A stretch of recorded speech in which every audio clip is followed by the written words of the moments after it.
Alors Audi va fermer cette usine qui était culte finalement à Bruxelles en février 2025, une usine très connue.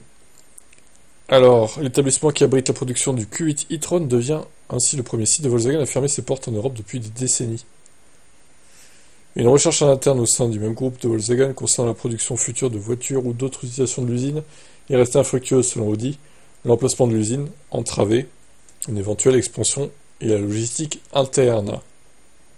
Ce qui est quand même dommage, effectivement. Situé directement sur une voie ferrée à proximité du centre-ville, le site de Bruxelles n'offrait effectivement pas de possibilité d'agrandissement. Il manquait par exemple un atelier de carrosserie. Est-ce une simple excuse pour fermer l'usine? Peut-être. Quoi qu'il en soit, le successeur du Q8 e-tron sera construit au Mexique et Audi ne sous-traitera aucun modèle à l'usine belge. Audi est également confronté à un problème de demande. Avec son grand SUV électrique, l'usine belge était taillée pour produire 120 000 véhicules par an.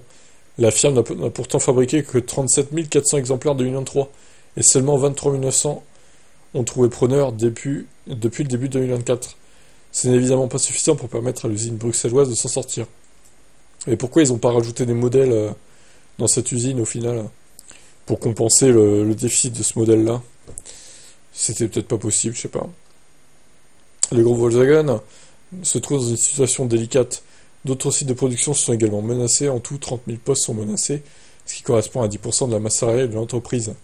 Le géant allemand remet même en question plusieurs projets. La mise à jour de la plateforme MEB, dont l'objectif était de maintenir en vie les ID3 et D4, ne se fera peut-être pas. Pour les 3000 employés du site, il reste un espoir, celle d'un repreneur.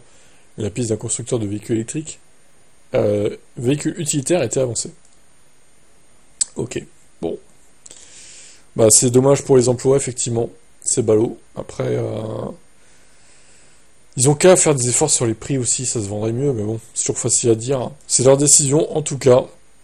Voilà, février 2025, donc, ça fermera. Quelques mois encore à tirer.